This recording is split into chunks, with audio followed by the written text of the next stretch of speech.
La parole que le Seigneur nous donne aujourd'hui, ce sera sur l'évangile de Jean, chapitre 4, du verset 13 et 14.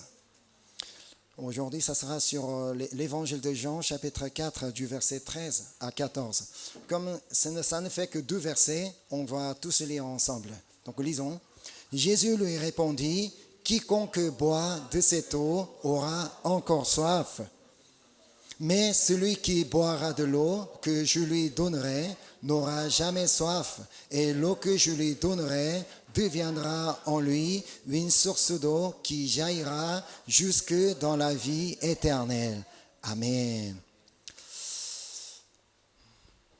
Je comprends très bien que ce ne sera pas très facile à tout comprendre.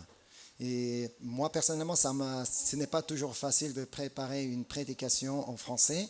C'est pourquoi donc, je vais essayer d'aller assez doucement. Et j'ai choisi aussi un passage que nous connaissons tous très bien. Donc aujourd'hui, je voudrais parler de la rencontre entre Jésus et la Samaritaine. Un jour, Jésus quitte la Judée pour se rendre à la Galilée. Pour arriver à la Galilée, depuis la Judée, il fallait qu'il traverse la Samarie. Sur le chemin, Jésus s'arrête dans une ville de Samarie nommée Sychar. Le verset 6 dit pourquoi Jésus s'est arrêté dans cette ville. Donc on va regarder verset 6. Là se trouvait le puits de Jacob. Jésus, fatigué du voyage, était assis au bord du puits. C'était environ la 6e heure.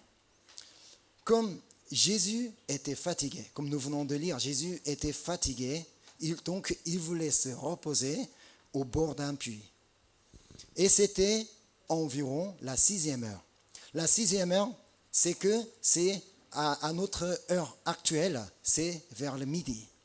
Là, on pourrait penser que, d'après la lecture, on pourrait penser que Jésus s'est arrêté à cet endroit, à cette heure-ci, parce qu'il était un peu fatigué, parce qu'il faisait un peu chaud, parce qu'il avait un peu soif, peut-être parce qu'il avait un peu faim, parce qu'il était midi. Oui, ça c'est tout à fait possible. Mais imaginons, si Jésus a choisi de s'asseoir sur un puits nommé Jacob, situé dans une ville nommée Sychar de Samarie, et vers le midi, à cette heure-ci, Jésus, il devait avoir une bonne raison d'être là. Ce n'était pas au hasard qu'il était là, à cette heure-ci et à cet endroit-là. C'est le verset suivant qui nous donne l'explication. Donc on va regarder verset 7. Une femme de Samarie vint puiser de l'eau. Jésus lui dit, « Donne-moi à boire. » Comme nous venons de lire, c'est comme si Jésus savait, que Jésus l'attendait, il lui adresse directement la parole. Nous comprenons donc que c'était pour rencontrer cette Samaritaine, dans le but de rencontrer cette Samaritaine que Jésus s'est arrêté à cet endroit. Là, encore une fois, on pourrait supposer que Jésus était fatigué parce qu'il s'est précipité pour arriver à l'heure où cette femme vient puiser de l'eau. Parce que Jésus savait à quelle heure cette femme avait la coutume de puiser de l'eau. Jésus savait à quelle heure cette femme allait passer à cet endroit-là. C'est pourquoi donc, Jésus voulait être à l'heure. C'est pourquoi il a poussé ses disciples, allons-y, rapidement, parce qu'il voulait être là où cette femme allait arriver. De même, notre Seigneur, il connaît tout de nous. Dieu sait ce que vous faites. Dieu sait où vous allez. Dieu sait pourquoi vous faites ça et Dieu sait quel est votre besoin. C'est pourquoi David a dit en psaume 139, du verset 1 à 3, « Éternel, tu me sondes et tu me connais. Tu sais quand je m'assis et quand je me lève. Tu comprends de loin ma pensée. Tu sais quand je marche et quand je me couche, et tu pénètres toutes mes voies. Dieu connaît, comme David a dit, Dieu connaît tout. Dieu connaît vraiment tout sur nous. Donc Dieu connaît dont. Il sait ce dont nous avons besoin aujourd'hui. C'est pour cela que Jésus a dit en Matthieu 6, verset 8, « Votre Père sait de quoi vous avez besoin avant que vous le lui demandiez. » Jésus est venu assis au bord de ce puits de Sichar à midi, à cette heure-ci, parce qu'il savait de quoi cette Samaritaine avait besoin dans sa vie. Jésus était là pour remplir ses besoins.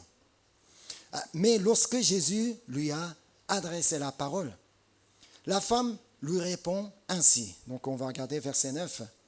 La femme samaritaine lui dit, « Comment toi, qui es juif, me demandes-tu à boire, à moi qui suis une Samaritaine ? Les Juifs, en effet, n'ont pas de relation avec les Samaritains. » Cette femme était surprise. Elle était surprise parce que il y avait un Juif était là, un Juif lui a adressé la parole. À l'époque, il était impossible de penser qu'un Juif parle à un Samaritain. On n'avait pas de relation, on ne parlait même pas entre eux. Mais là, elle était encore surprise, parce que non pas parce que un Juif lui a adressé la parole, mais surtout parce que c'était un homme qui lui parlait.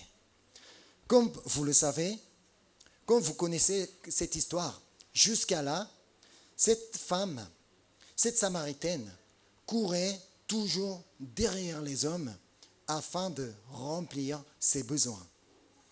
Elle cherchait toujours à apaiser sa soif en rencontrant des hommes. Elle avait déjà eu 5 maris. Et là, actuellement, elle vivait avec le 6e homme. Mais avec qui que ce soit, sa soif n'a jamais été apaisée. Ses besoins n'ont jamais été remplis. Et quand Jésus lui a adressé la parole, peut-être elle s'est dit, au fond d'elle-même, dans ses pensées, « Tiens, mais pourquoi pas un Juif ? Ah, mais pourquoi je n'ai pas pensé jusqu'à là ? Je suis sorti avec des Samaritains, j'ai connu des hommes samaritains.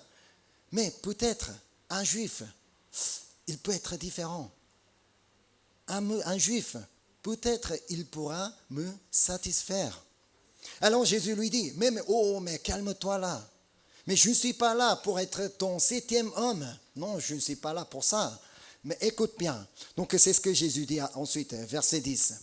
Jésus lui dit, « Si tu connaissais le don de Dieu et qui est celui qui te dit, donne-moi à boire, c'est toi qui lui aurais demandé et il t'aurait donné de l'eau vive. » Jusqu'à ce jour-là, cette Samaritaine, elle cherchait une solution pour apaiser sa soif, mais elle en cherchait toujours auprès des hommes. Elle pensait qu'elle pouvait trouver une solution auprès des hommes. Mais cette soif n'était pas une soif qu'on peut apaiser avec un verre d'eau. Ce n'est pas pareil, parce que cette soif était une soif spirituelle. Pourtant, rien ne peut désaltérer celui qui a une soif spirituelle. Vous pensez vraiment qu'un homme riche pourra apaiser votre soif spirituelle? Non, même si je rencontre un homme riche, lui, il ne peut pas apaiser ma soif spirituelle. Ou bien, la série télévisée super intéressante, super drôle, pourra apaiser votre soif spirituelle. Peut-être le jeu vidéo, ou bien un très bon repas, un bon résultat d'examen, le shopping, ou bien un sac de luxe, ou bien quelque chose de le succès ou la réussite, ou bien un compte bancaire rempli d'argent. Là, je pense que vous hésitez un peu quand vous entendez le compte bancaire rempli de l'argent. Ouais, là, je comprends très bien. Non, mais même votre bancaire rempli de l'argent ne pourra pas apaiser votre soif spirituelle. C'est pourquoi Jésus a dit au verset 13, Jésus lui répondit, « Quiconque boit de cette eau aura encore soif. » Cette femme samaritaine, elle avait connu plusieurs hommes dans sa vie, donc on ne sait pas comment ils étaient ces hommes. Peut-être l'un d'entre eux était très riche, l'un d'entre eux était super beau et costaud, l'un d'entre eux avait une certaine position sociale. Mais elle avait encore soif, parce que ces hommes ne sont capables de la satisfaire d'un temps limité. Peut-être ils pouvaient la satisfaire, mais pour quelques jours, quelques temps. De même, dans notre vie, tout ce qui semble nous satisfaire ne peut nous satisfaire que temporairement. Mais notre Dieu, comme vous savez, notre Dieu est capable de nous satisfaire pour l'éternité. Donc c'est pourquoi Psaume 107, verset 9 dit « Car il satisfait l'âme altérée, il a comblé de bien l'âme affamée. » Amen. C'est ce que Jésus a voulu faire comprendre à cette Samaritaine. Car son problème fondamental n'était pas de trouver un homme qui puisse la satisfaire parfaitement. En tout cas, elle ne pourra jamais trouver. Ce qu'elle avait besoin, c'est de rencontrer celui qui peut apaiser sa soif spirituelle. C'est pourquoi Jésus est venu dans cette ville. C'est pourquoi il est assis au bord d'un puits où elle venait régulièrement puiser de l'eau.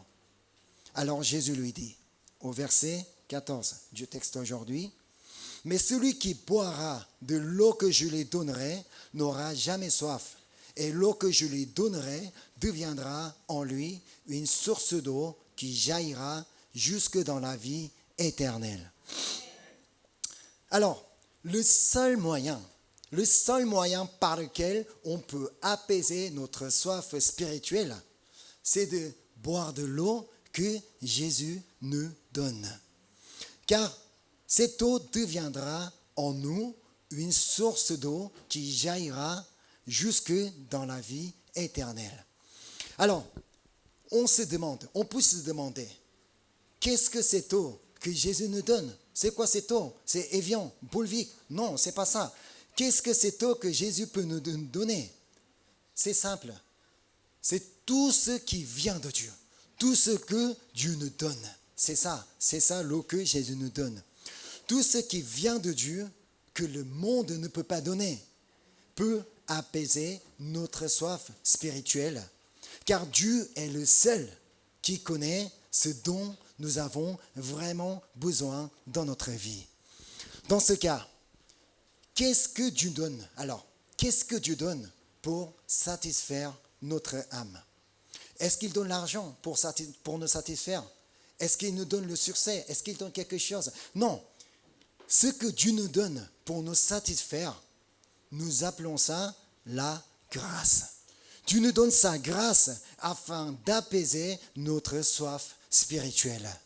Alors, quand vous sentez que vous êtes satisfait et que vous êtes heureux après le culte, c'est parce que vous avez reçu la grâce. Non pas simplement d'après le culte, peut-être chez vous tout seul, c'est possible. Quand vous êtes heureux, quand vous êtes satisfait, c'est parce que vous êtes rempli par la grâce de Dieu. Mais si nous continuons à chercher notre satisfaction en dehors de Dieu, si nous cherchons notre satisfaction non pas à Dieu mais ailleurs, comme la Samaritaine, on n'arrivera jamais à en trouver. Donc nous devons chercher notre satisfaction dans le Seigneur qui est toujours prêt à nous combler par sa grâce. Rappelons-nous ce que Jésus a dit. Jean 14, verset 18. « Je ne vous laisserai pas orphelins, je viens vers vous. » Mais pourquoi il vient vers nous? Parce qu'il veut nous remplir par sa grâce qu'il veut venir vers nous. Mais Si de notre côté, si on le refuse, oh non merci ça va, non Jésus, non laisse-moi tranquille, mais laisse-moi, je sais vivre tout seul tranquille, mais viens pas, mais j'ai pas besoin de ta grâce. À celui qui refuse, il ne peut rien donner, même si sa grâce est immense. Si tant qu'on le refuse, il ne peut pas la nous donner. Jésus est venu retrouver cette femme parce qu'elle avait au fond d'elle-même un désir d'adorer Dieu. Même si ce n'était pas un très grand désir d'adorer Dieu, mais au fond d'elle-même, elle avait un petit désir d'adorer Dieu. D'après la conversation entre Jésus et la femme, nous apprenons qu'elle avait certaines connaissances des Écritures. Parce qu'elle emploie des mots, adoration ou des choses, et la résurrection, elle connaissait des mots de la Bible. Donc ce que signifie, c'est qu'elle avait la soif spirituelle. Seulement, elle ne savait pas comment apaiser cette soif spirituelle. Et vous, avez-vous la soif spirituelle? Avez-vous le désir d'adorer Dieu?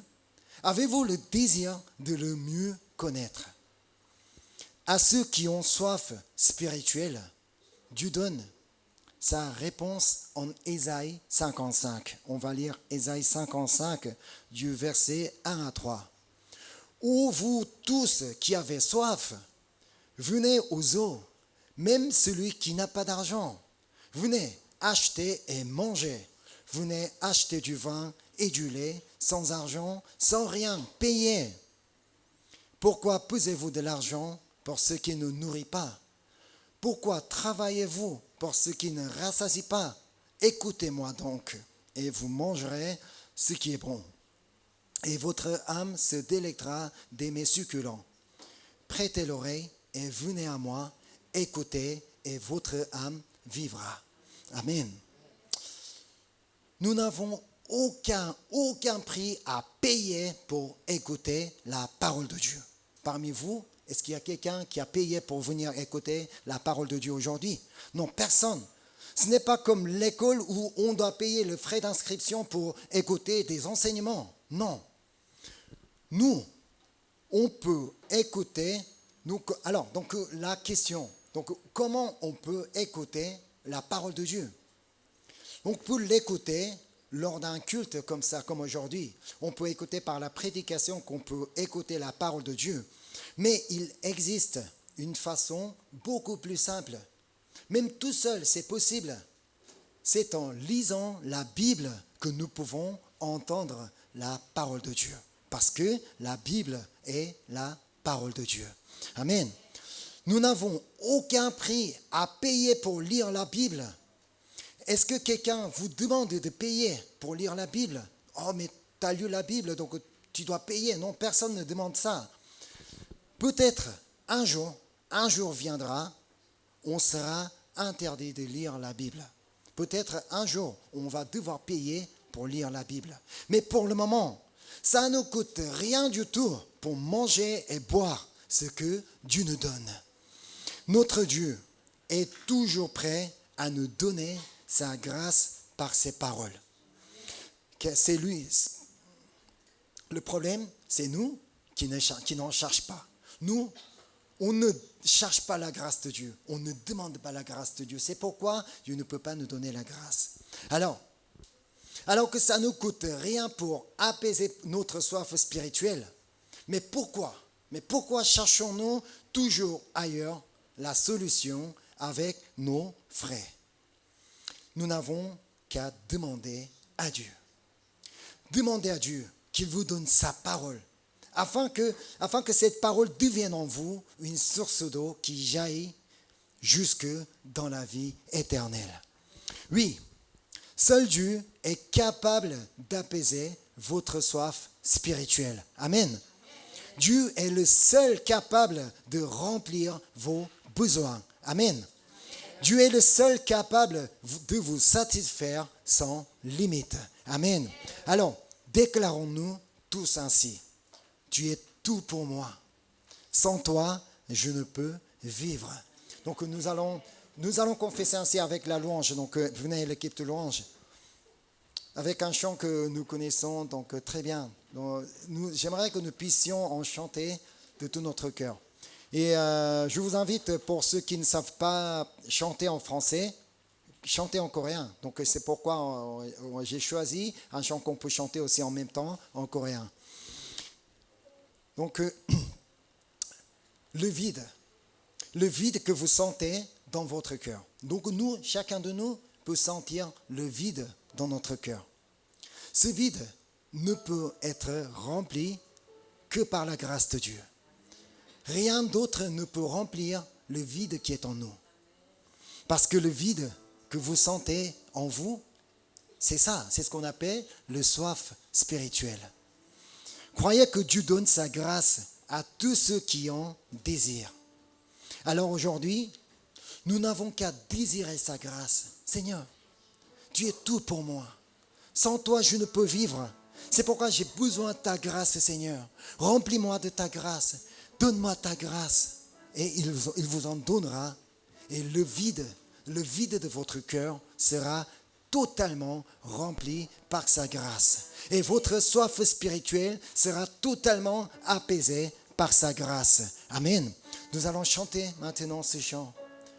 Pour que ce chant soit ma confession, ma déclaration